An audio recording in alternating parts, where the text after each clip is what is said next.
All right, Tommy, can you bring me the lapel mic up? I forgot to grab it. But we're in Matthew chapter 20 and verse 25. And notice what it says, "But Jesus called them unto him and said, Ye know that the princes of the Gentiles exercise dominion over them, and they that are great exercise authority upon them.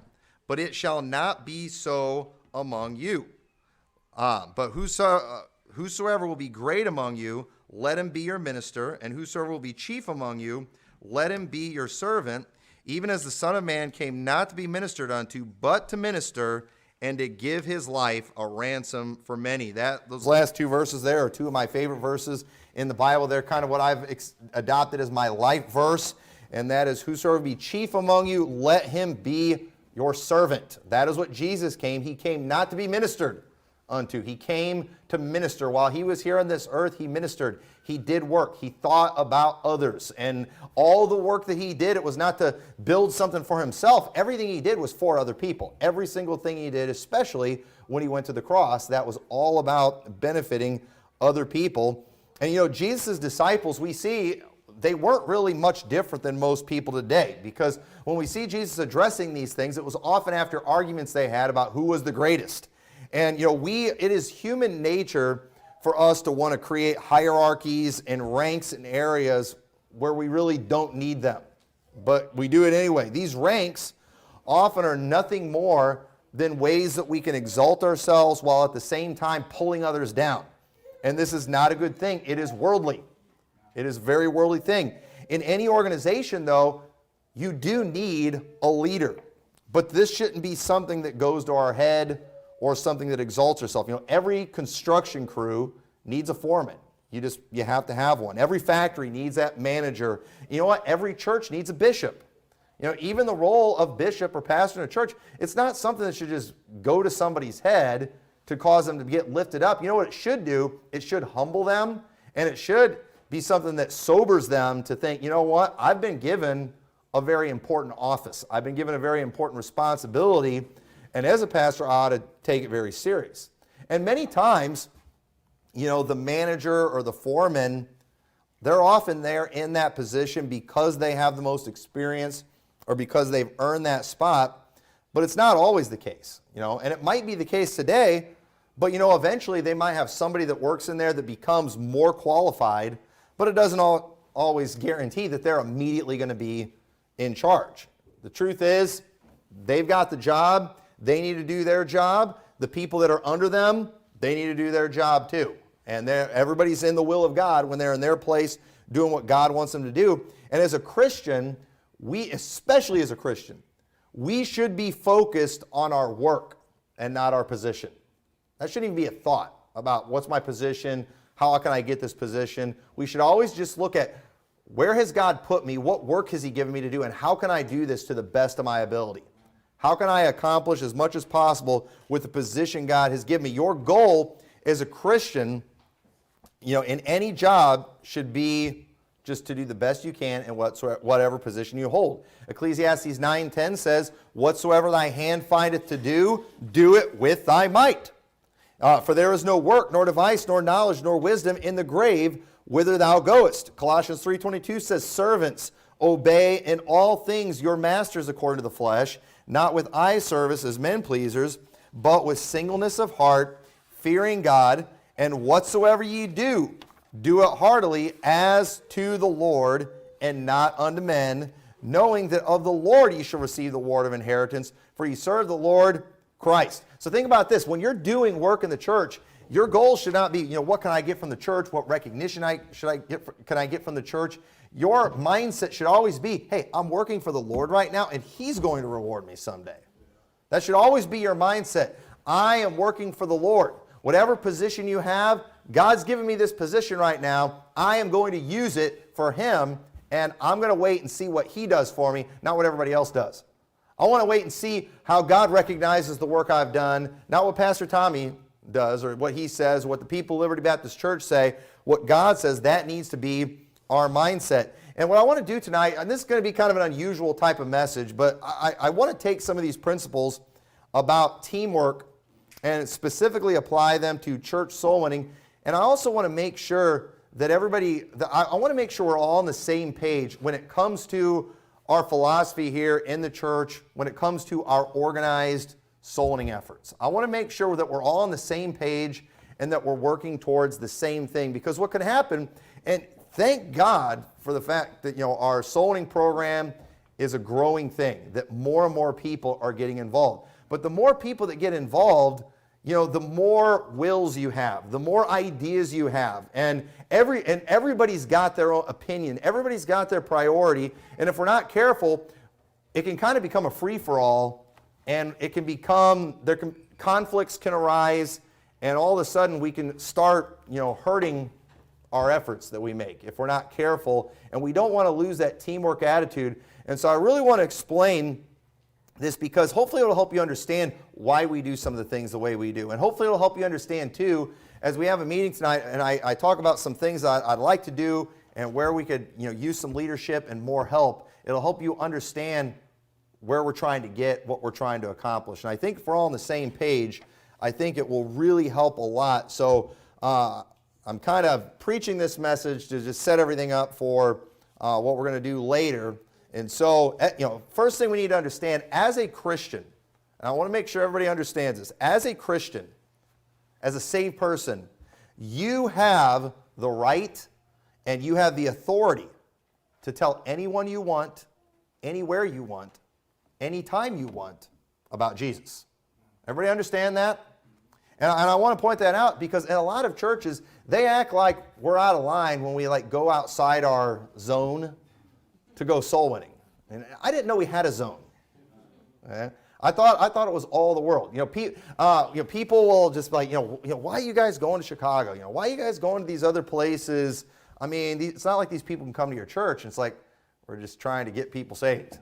Shouldn't be that weird. In fact, I sometimes get phone calls. I got a phone call recently because somebody was soul winning in Dubuque, Iowa. And this lady called, and she doesn't understand why we're out there, knocking on apartments in Dubuque, Iowa, and our church is all the way in Rock Falls. And at the time, I didn't know who it was, and she didn't leave a callback number. But, when I heard that, and she was pretty upset about it, I was just like, I felt pretty good about that. And I've gotten a few of those from aggravated people that can't figure out why we're in these other towns. And the thing is, and I've talked to some of these people, and I tell them it's because we're trying to get people saved.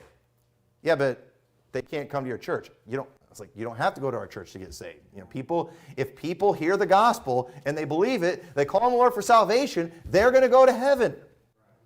And it does not compute. And I get that, from an apartment complex manager or a lost person or something like that. But when preachers start doing that, that's when I'm just like, what is wrong with you people? How dare you interfere in my territory? I'm sorry. But I'm telling you right now, I've gotten several messages, phone calls from people that were angry for a lot of different reasons. But I don't know if I've ever gotten a phone call, a message that when I heard it, it upset me. Like, shame on our soul winners. Usually it was people getting mad for everybody doing really good things. And so I'm just going to tell you right now, if you get me phone calls and nasty messages, I don't get upset with you. I get a warm, fuzzy feeling, and it makes me feel good. And you have the right and the authority to do that. Now, I will say this, too, because, nobody needs a church's permission to tell someone about Jesus. But in case somebody thinks you do, just tell them you've got this church's permission, all right? Hey, you've got my permission for anyone who thinks you need it. Okay? And if I find out that you were in Timbuktu, knocking on doors and you passing out our literature or whatever, I'm not going to be mad. I promise you have my permission to do that. But I will say this, you should get a church's permission if you're going to use their materials. Because there are some churches that are weird about that.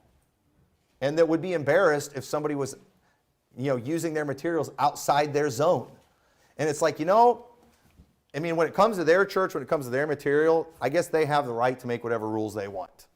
And if they're going to be embarrassed at somebody from their church going outside their zone, I think you should just respect that and just come get some of our materials and we'll let you use our stuff. And I've gotten calls too from people in other states where it's been people that have visited our church and they've taken a bunch of our stuff and not yours. And you know what? I get a warm, fuzzy feeling when I get those angry phone calls too.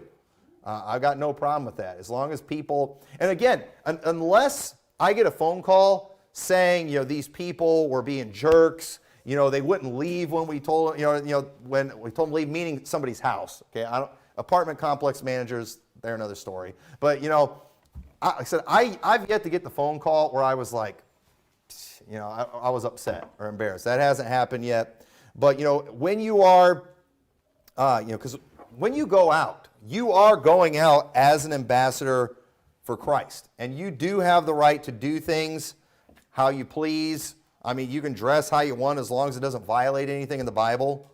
But at the same time, too, if you're going out as an ambassador of a church, you should respect that church's rules. And some churches, they have really high standards for dress, and they don't want anybody going out without a shirt and tie on.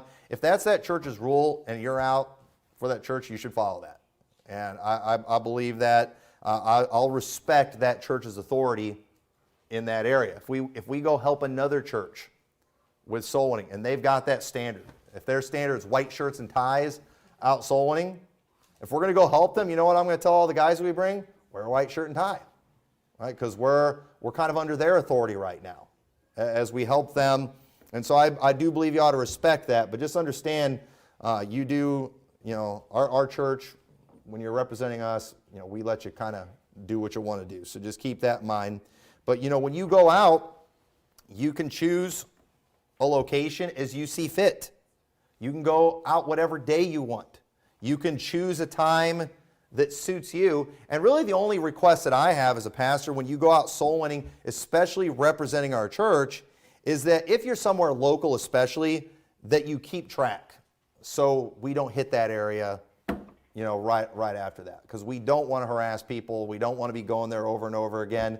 And so, and one thing too, I just ordered one. I'm hoping it works. I'm hoping it looks good. I found a website you can get custom maps made, because the maps of our area aren't very good that we can get. And I'm trying to get, I want to get custom maps for the different towns from around here. And we're going to have like a whole wall with all the different maps. And I need help keeping track of all that stuff, because I don't know about you, those visual things help me. Those visual things motivate me. If you're out too on your own, not at the organized time, and you get people saved, you know what? Let us know about that. We'll count them, with our soul winning numbers, because you're a part of our church. And said it's not about the numbers, but don't those things motivate us? I know they help me. Marking off areas on a map, I like those visual things. They help keep me motivated. And so that's really the only thing we're asking. Is just if you're, let us know what you accomplished as far as getting people saved, and help mark off the areas that you do, so we don't send a group right there. You guys go out on Friday, and then we go out on Saturday and hit that same area. That's just not going to set those soul winners up very good that day. Said it's not about the numbers, but we all need motivation when it comes to soul winning, because soul winning is not always an easy thing to do. Sometimes we feel like it. After you go to a good conference or a soul winning meeting or something, you hear a good message on soul winning, you're fired up and ready to go. But there's other times, let's face it, maybe I'm the only one like this, I just don't feel like it. And we need those motivators. And so marking areas off on a map, it does three things. One, it keeps us organized, but it often motivates us to see what we've accomplished. And you know what it does? It also kind of gives us a vision for what needs to be done. And it would be good. It'd be good for some of you to just go and, get a map of some place and just say, you know what, that's my town. Take one of the smaller towns around here and just say, you know what, me or my family, whatever, we are going to knock out that whole town all by ourselves. And if you want to claim an area, if you want to do a Caleb and say, I want that mountain, you know what, we'll give it to you. All right, I'll tell all the soul winners, stay away from that town. We've given that area to whoever. That's all theirs. I think that's a great thing. Nothing wrong with doing that.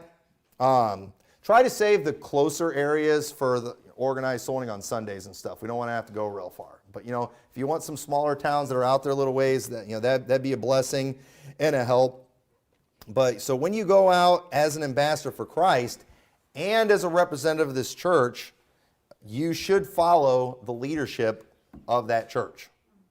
And it says in Matthew 16, verse 18, again, If you want to just do what you want to do, that's fine. You've got every right and authority to do that. But when it comes to the organized soul winning that we have as a church, you should follow the leadership of that church. Matthew 16:18, I say unto thee, thou art Peter, and upon this rock I will build my church, and the gates of hell shall not prevail against it. I will give unto thee the kings of the kingdom of heaven, and whatsoever thou shalt bind on earth shall be bound in heaven, and whatsoever thou shalt loose on earth shall be loosed in heaven. Jesus showing that heaven recognizes the authority that he has given to his leadership and to his church on this earth. Heaven recognizes that authority. It says the same thing in Matthew 18, verse 15. Moreover, if thy brother trespass against thee, go and tell him his fault between thee and him alone. If he shall hear thee, thou hast gained thy brother. But if he will not hear thee, then take with thee one or two more, that in the mouth of 2 or 3 witnesses every word may be established. And if he shall neglect to hear them, tell it unto the church.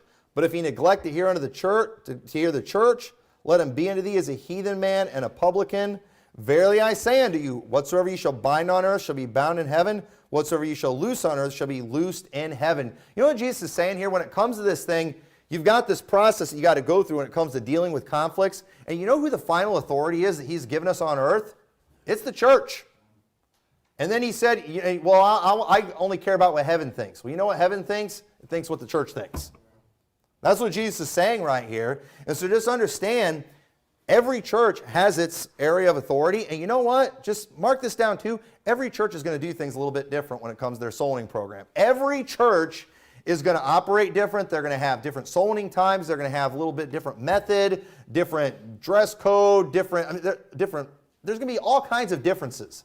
And you know what you should do? You should get involved in whatever that church's program is in that you are in. And there's nothing more annoying than when somebody comes from another church. Well, this is the way we did it at our other church. Well, I'm very thankful that you were obedient to the authority of that church when you were in that church. But I thought now you're in this church. So you know what? You need to do the same thing. You were in the will of God when you followed their leadership. And you know what? You will be out of the will of God if you continue to follow their leadership and not cooperate with what we have going on over here. Because you're a part of this church now. And so just, understand. And, it's not always about whose plan is the best. Because there's a lot of things you got to factor in there. What matters is who's in authority right here. And you need to recognize that church's authority. So let me explain my thinking when it comes to organized soul winning at Liberty Baptist Church. Because again, I think it's fantastic. I think it's great that people do soul winning on their own. I love that. I'm not discouraging that in any way. Anybody that does it, I hope you keep doing it. If you're not doing it, it'd be great if you started doing it. But at the same time, as a church, it's my responsibility as a pastor too, I think, to make sure we have an official organized soul winning time at this church, because there's a lot of reasons for it. There's a lot of reasons I believe it is necessary. And so just a few things to kind of help you understand my thinking and what we're trying to accomplish with our organized soul winning here at the church is, first off, organized soul winning is not necessarily more important than unorganized soul winning. It's not like the people we get saved are more saved than the ones you get saved when you're doing your own thing. It's all good. It's all important, but there is a difference, and it's important that we have this, and we don't ever want anybody's personal soul winning to become a conflict. We should be working as a team here on this thing. And so organized soul winning, first off, it helps keep us accountable and motivated. And let's face it, most of us need that. There are some people that they are, sincere enough, spiritual enough, hardcore enough, whatever you want to call it, that they will always do it on their own. But you know what? That's not everybody. That they will faithfully do it on their own with no accountability. But most people aren't going to do that. If we don't have organized soul winning, eventually what will happen is we just won't have soul winning. And I've heard preachers talk about this before, where people ask them about their soul winning in their church, and they're like, well, we don't have an organized soul winning time, but we encourage people to just go out on their own and hey, that's great. People are doing it, but you know what you usually find out in those churches? Nobody's going out. Okay? I'm telling you right now, churches who don't have an organized soul winning time don't have soul winning in their churches. And if there's any exceptions, okay, If there's any exception, it's probably just a couple people, and they're usually outsiders in that church. So just understand, if you don't have an organized soul winning program in your church, you don't have soul winning in your church, probably.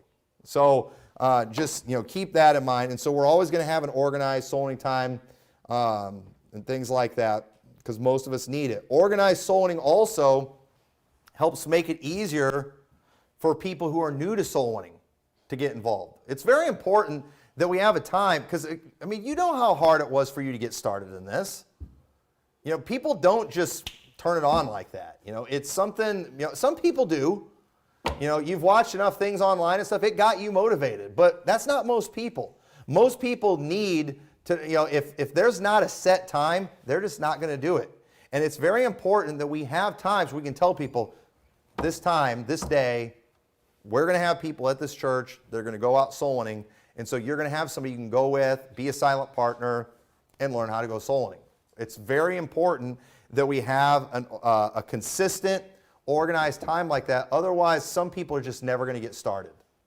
And that's another thing too. Churches who don't have an organized soul winning, we just encourage people to go do it. Most of your people are never going to do it. They're just never going to do it unless you have that specific time that they can count on. And so organized soul winning also helps us to be more thorough in making sure we knock every door, and to make sure that we're not all bugging the same people over and over again. Because again, if we're not keeping track of these things, and it's just, hey, just every week do what you want, everybody's going to go over to Coloma Homes all the time, because that's the easiest place. It's the most receptive. And then, and I've been told technically we're not even supposed to be there, but we keep it spaced out enough. We've never had any trouble, but eventually we get kicked out of there because people be going there all the time. And we don't want that. We don't want to be going to the same places over and over again. We'd have this street, right, Emmons Avenue, would be getting knocked all the time, because that's the easy one to go to, because you can just leave here and go. So, we have to have some organization. And so having those times, having the maps and things where we keep track, it helps us in that area to make sure we're not just bugging the same people over and over again, because we don't want to have a bad testimony in this community, do we? We don't want our people going to the city trying to get laws passed to stop what we're doing. And I get it. They can't, technically they can't do that, but do we even really want to have that fight? I'd rather not deal with that. So if we can just be organized and avoid a lot of that stuff, I think that would be great. And so again, the absence of organized soul winning, it almost always leads to a church that just doesn't go soul winning. So we're always gonna keep that going. So when it comes to organized soul winning, turn over to 1 Corinthians chapter 6. Something we've got to understand about this. I want to make sure everybody just gets this in your head. And I don't know, if I need to preach a few sermons on this subject, just let me know. But someone has to be in charge of where we go. Okay? Somebody's got to be in charge. Now, here's what often happens with organized soul winning. You start putting somebody in charge. And then that person who's in charge becomes a dictator and a maniac, right? But then sometimes too, that person's just doing the best they can. And then you got other people, I don't like this person that's lesser than me being in charge of me. And all of a sudden you get a power struggle going. And folks, power struggles, that shouldn't happen in church based on what we read. That should not, who's ever be chief among you? This exercising lordship, that's a Gentile thing. That's something that the heathen does. It shouldn't matter who's in charge of soul winning in our church. And look what it says in 1 Corinthians 6. Dare any of you, having a matter against another, go to law before the unjust and not before the saints? Do you not know that the saints shall judge the world? And if the world shall be judged by you, are ye unworthy to judge the smallest matters? Know ye not that we shall judge angels? How much more things that pertain to this life? So he's getting on to this church for going to the lost for judgment. That's just a foolish thing to do. And that's not right. As saints, we're going to judge angels one of these days. We ought to be able to handle judgment here in this earth. We ought to be able to handle some kind of leadership. And we ought to be able to handle following some leadership. And it shouldn't matter who it is. It says, if ye then have judgments of things pertaining to this life, set them to judge who are the least esteemed in the church. So you'd be better off having the least esteemed person in the church judging your matters than the heathen. Well, you know what? If we can have the least esteemed in the church judging life matters, don't you think we can put and you know, we'll never label anybody in our church least esteemed, okay? But if the least esteemed person gets put in charge of soul winning, you know what every one of us ought to have the Christianity, we ought to be Christian enough to do, that we ought to have the humility to do. We ought to have the humility to get behind them and to support them and to do what they tell us to do and to go where they need us to go and to follow their lead. It shouldn't matter. If we're having power struggles based on who's in charge, we have a real bad spiritual problem in this church, and maybe we need to preach a series of messages on that, all right? And I don't know if we need to do that or not, but you know, if we put somebody in charge of a soul winning time, an area of soul winning, and people are getting bent out, well, I'm not going to be a part of that group or whatever, I'm not. Folks, you've got a problem. I'm telling you right now, you have a problem if that's your attitude. Well, he thinks that he's all, do you even really know what he thinks? Are you really able to read their mind? And you have those people sometimes that are just like super organized and militant, and it's just like, you know, you have to do it this way, and they can be kind of annoying. You know, I try to be easygoing as a leader and cut people some slack, but I'm just going to tell you right now, I think sometimes I cut too much slack. And you know what? I probably need people in the church, you know, working with me that are sticklers to those things. And they're a little more annoying. Because, you know, as the pastor, I want to be liked, right? And so, you know, I'll let somebody else do the stuff that makes people not like. But, you know, folks, we ought to be able to handle that kind of thing. So, well, I don't really like that. I don't like fatherly. Well, hey, you know, again, you can go do your own thing when it comes to soul winning. You have every right and every authority to do that. But we do have to have an organized time, and we do have to have somebody in charge. We've got to have somebody that's keeping track of where we're going, that's, you know, marking off these areas. We have to have someone who assigns the different places for people to go, because we can't just have a free-for-all. I mean, if we're having 20, 30 people all go out to one of these small towns and just everybody just goes wherever they feel like going, we're not going to get everything. We're all going to be tripping over each other. It's going to be a mess. Somebody's got to be in charge. And you know what? Whenever we put somebody in charge, they might not be very good at what they do at first. But you got to give them time to grow and to learn. There's going to be some trial and error, and they're probably going to do a bad job at first. But you know what you need to do? You need to help them. You need to just try to help whatever they're doing, make it succeed and work. They are doing the Lord's work to the best of their ability right now, and you ought to be behind them. You ought to support them. And when you are out there following their lead, even if they're doing a bad job, you are doing the Lord's work right now. And He's not going to reward you based on that person's success or even based on your success. It's whether or not you are doing what you've been called to do. And at that time, you know, whatever it is, that's what you need to do. And so we need people who will take the time to help keep these things organized. And so that way you as a soul winner, we want you to be able to know wherever you go to knock doors that it's not some place that we've just been. Because, you know, we all get yelled at sometimes for different reasons, but we don't want to provoke it. And nobody wants that, and it never feels good when that happens. And so if somebody keeping track of these things, being organized, can help avoid that, that's good. You know, the Bible says in 1 Corinthians 14:40, let all things be done decently and in order. Right? And, you know, as a soul winner, you know, I just want someone, I'm speaking for myself here.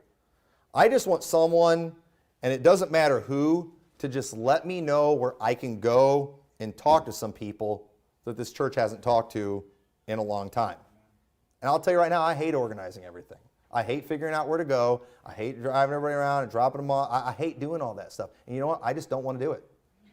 I really don't want to do it. I want somebody else to do that for me. Okay? But here's the thing. You know, y'all do a good job following my lead, you know, because I'm the pastor, right? You know, I got the top spot or whatever. But how are you going to do if we put the least esteemed person? You know, you ought to be the exact same way with them as you are with me. And if you're not, if you do great following my lead and you don't do equally as good following somebody else's lead, you have a problem. And you ought to support them and follow their leadership just like you would anybody else. If the Pope himself came, all right, or not, I know not the Pope, but Paul the Apostle, you know, whoever, the John R. Rice, Curtis Hudson, whoever, if they came and led soul winning, you ought to follow the least esteemed person in the church who's got an area, who's got a job or whatever. You ought to follow that person the same way. All I need is just I just want to show up and just tell me where to go. That's why I like when we went to Chicago. I don't organize any of that stuff, but I don't mind just showing up. Just tell me where to go. Which way do I go? What street do I do? And then I just go. That's what I want to do. I don't want to organize it. And there might be some of you here, that's how you feel about it. And so it shouldn't matter, who's in charge. But there might be some here, you are an organized person. You don't mind keeping track of these things and all that kind of stuff. And if you want to be a part of that, man, that would be wonderful. We need it. It will be a blessing. And so, like I said, if putting someone in charge of a soul winning group threatens you, if it causes a power struggle, then we got some spiritual needs that need taken care of. And just let me know, and man, we'll have a revival meeting, and I'll preach the revival. And we'll have an altar call every night, and I will do whatever we got to do to get you to the altar to get that right, because you need to get that right. That's a very serious problem. That is not how Christians are supposed to be. We shouldn't have power struggles in the church. All right, what do we think we are? A bunch of Southern Baptist women? We're going to get all caught up in these, things, and have to have all these committees and just deacon fights and all the stuff that they deal with all the time. That is not what we are, and don't ever let it become that. And so James 3:1 says, "My brethren, be not many masters, knowing that ye shall receive the greater condemnation." Hey, when you get some responsibility, when you get some authority, there's accountability that comes with that. And if you are given some kind of authority, it shouldn't go to your head. You shouldn't start pounding your chest and thinking you're all that. You know what it ought to do? It ought to humble you, it ought to scare you, and you ought to take it really serious. And if you're somebody who's not necessarily an authority, you ought to understand the position that person's in. And you know what you ought to do? You ought to respect them and be thankful that somebody's doing it. And you know what? You should be thankful somebody's doing it and it's not you. That's what you should be thankful for. Have you ever seen that in those situations where people got to make really tough choices and you're just glad, I'm glad it's not me making that choice. I've seen it before in other churches where pastors are dealing with really difficult situations and they have really tough choices to make. And you know what my thought is when I see those guys? I'm glad I'm not making that choice right now. And you know what I shouldn't do? I shouldn't sit there armchair quarterbacking everything they do, or Monday morning quarterbacking everything they do. I should just be thankful that that's not my job. And I'm just glad that they're doing it. That should be my attitude. And so, as someone participating in group soul winning, you need to be flexible, and you need to be willing to sometimes get dropped off on the street where the houses are spread out and you have to walk up a hill for every single one of them in a place that's just not receptive. And that stinks sometimes because, when we're out there, we all want to get somebody saved. We all want that receptive area, but, we can't just go there every week. We've got to go everywhere. And so you got to understand, if you're involved in organized soul winning, sometimes that person that's in charge, not on purpose, not because he has it out for you, but there's going to be several weeks where you're going to go out and you're probably not going to get anybody saved. And you're going to not have a lot of reception. I mean, you can go out weeks at a time and sometimes not even get a gospel presentation out. And that can get discouraging.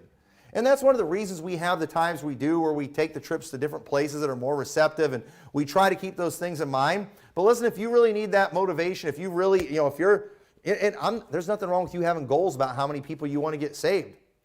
But at the same time, you've got to understand, when it comes to the organized soul winning we do here, there's going to be weeks where we're going to slow down that quota for you.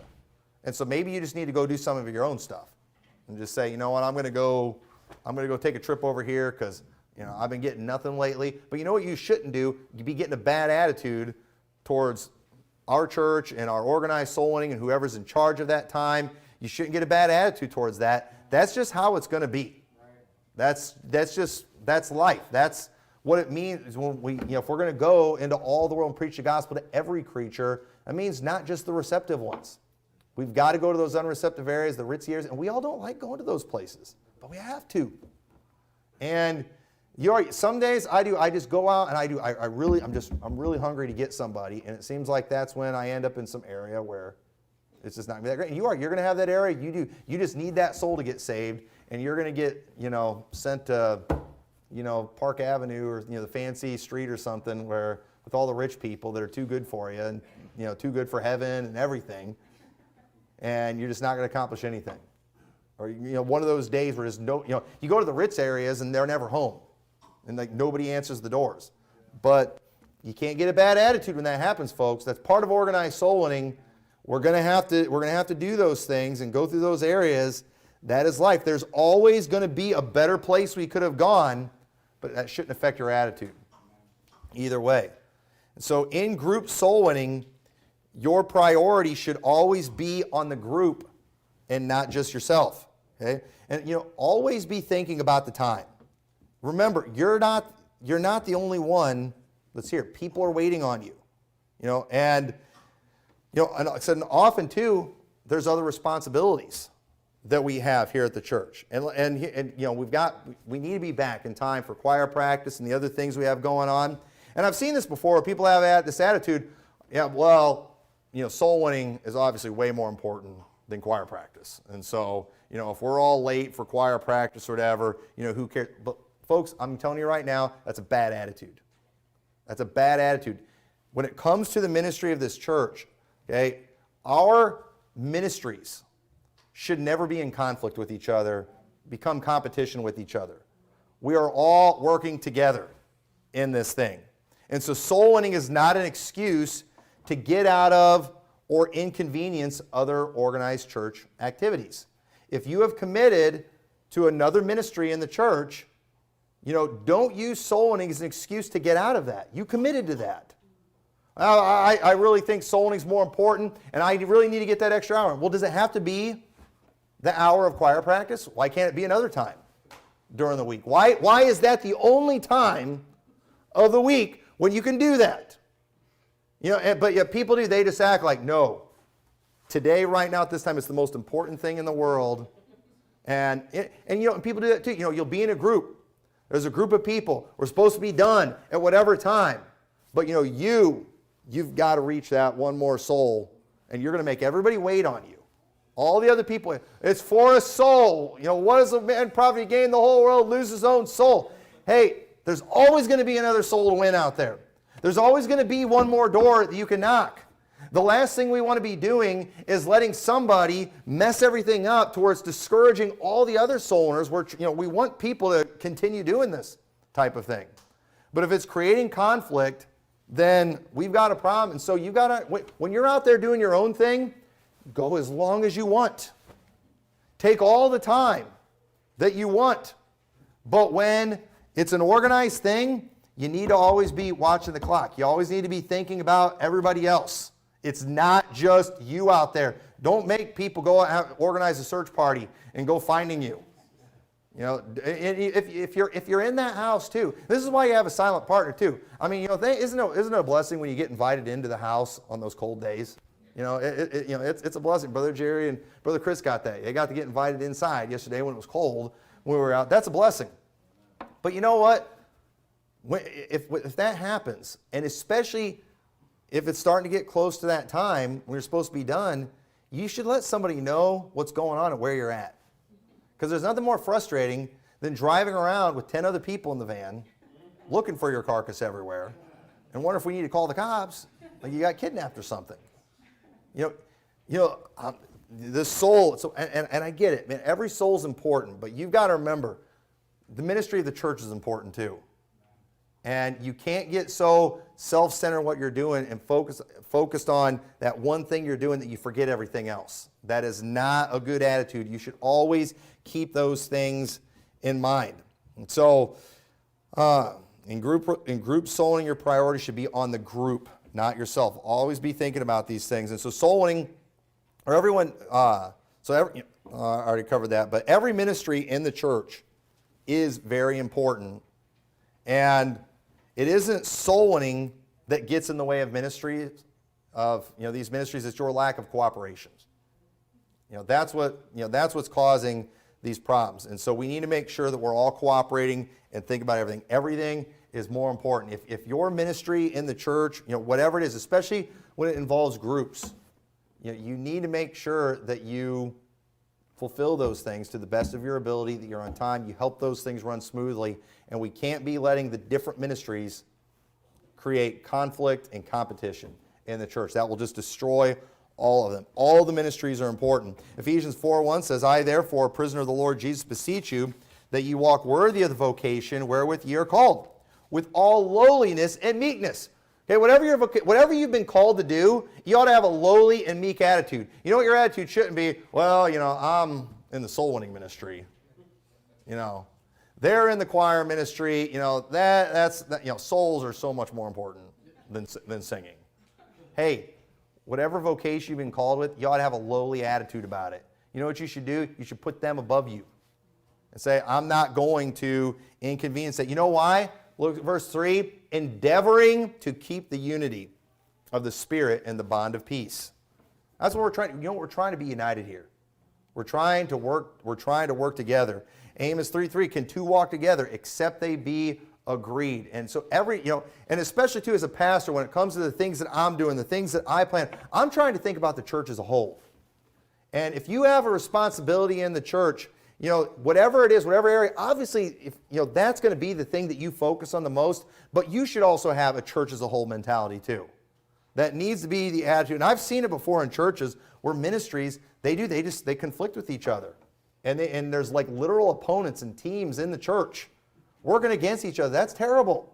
That shouldn't happen. And we can't let that kind of thing happen. We never want two ministries to become competition.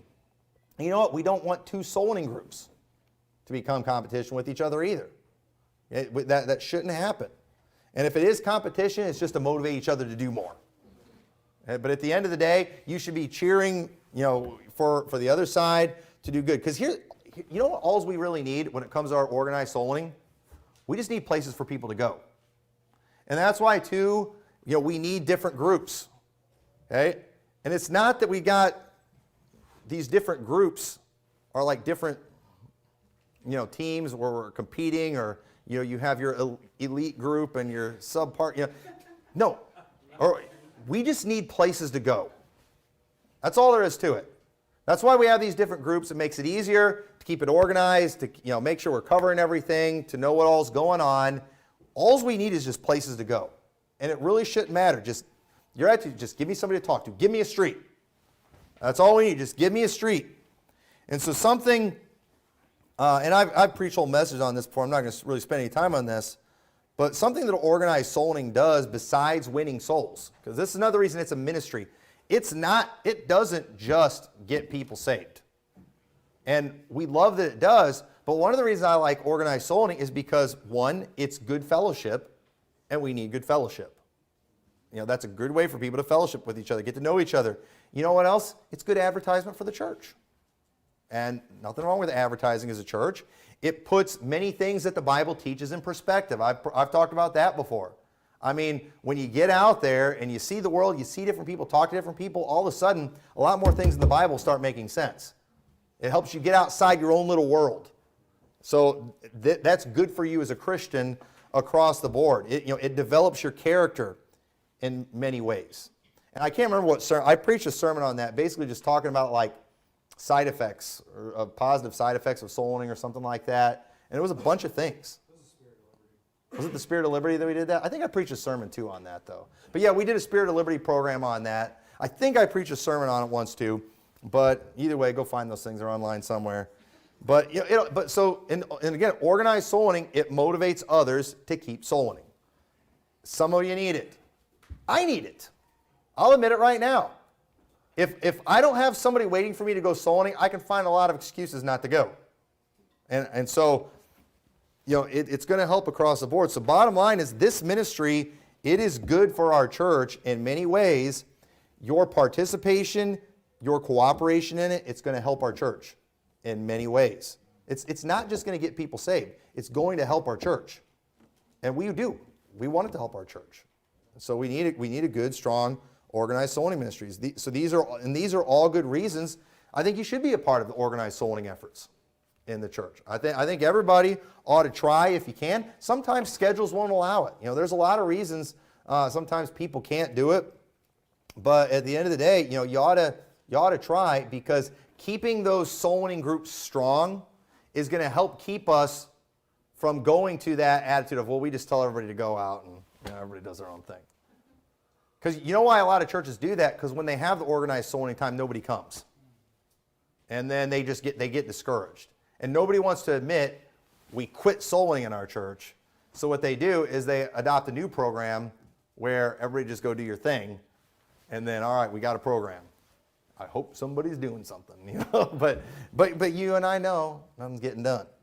So when it comes to our plans, our priorities as a church, you need to understand we're trying to build a strong soul winning ministry that accomplishes all the things that we've talked about. And when it comes to you as an individual, often the focus can become just on you getting someone saved. And if you're not careful, you can start to get a bad attitude. You know, if you have several weeks where you get put in that difficult area that's just not receptive. But you just got to understand that's part of it. You know, that's part of it. You just need to be faithful. God will give you that harvest of souls. God will give you that day where you go and you get the whole family saved at one time. And you just have, you know, God will give you that if you just stay faithful. You just need to do what you need to do. And so what we need to take, I believe what we need to take our soul into the next level at this church is really, we need more organization. We need more cooperation, you know, with everything. We need more people taking on leadership. And we need more people humbly and willingly following that leadership without it becoming a power struggle. And I'm saying a lot of this stuff before the problems have even happened, but I'm telling you right now, if we have power struggles, we have a real spiritual problem. If you're all talking about who's in charge all the time and how bad a job they did and you know, how this person, I could do it better, you have a spiritual problem. I'm just telling you that right ahead of time. Psalms 133:1 says, "Behold, how good and how pleasant it is for brethren to dwell together in unity." You know, and remember, because again, everybody has their area, okay? And sometimes people do. Their main focus in the church ministry, it's on the soul winning program. And if that's where God has gifted you, there's nothing wrong with that. That makes sense. But you got to understand, as a church, you know, and as a pastor, I'm thinking about the ministry as a whole. And I see the soul winning ministry as just one ministry of many that we have in our church. It's a part of what we do, and it is a very important part, but I don't want it to become in conflict with anything else. I don't want it shouldn't cause conflict in the church, and often it does. But when something like a soul winning program begins to cause conflict in a church, mark it down, it's a sin problem. And the thing is too, and that's going to happen because everybody going out soul winning is sinners. But we got to learn to get those things under control, get them out of the way. And I believe if we do, God will bless us. We'll be able to maintain a spirit of unity, and we'll be able to continue accomplishing great things for God. And so I hope this all makes sense. I hope you understand why all these things are important. And every time you're going out, you know, just, you know, keep that good attitude. Don't get discouraged if for several weeks you go out there and you're not getting somebody saved. As long as our church is getting people saved, and you were doing anything that had to do with it, you know, just remember, if you hadn't knocked that street where nobody got saved, then that other person who got somebody saved probably would have been knocking that street, and then nobody would have got saved. So no matter what, you're always helping. Every time you're out there, you're always doing a good work. You're always helping, and the Lord is keeping track, and He is going to reward you. Every single time. You can't go wrong by going soul winning. You can't. And so I hope this was a help. I hope everybody understands this, and it will help us keep that spirit of unity as we get close to 2022, where we're planning on having our best year ever. So with that, let's pray. Dear Lord, I thank you so much, Lord, for this church and for the soul winners that are here, and just, Lord, just, you know, it amazes me and just encourages me so much as I see people just regularly going out there serving you in this area, Lord. It is a humbling thing, and I just pray, Lord, that we'll keep the right spirit in this church, that we'll keep our focus right. You'll help us to be more organized and united on these things, because, Lord, we want this ministry of Liberty Baptist Church to be strong. We want to see more people get saved, and so I pray you'll work on all of our hearts in this area, and that I pray 2022 will just be our best year that we've ever had in this area, and we thank you for your help and your blessing on this church. And we pray you'll just keep it strong. In your name we pray. Amen.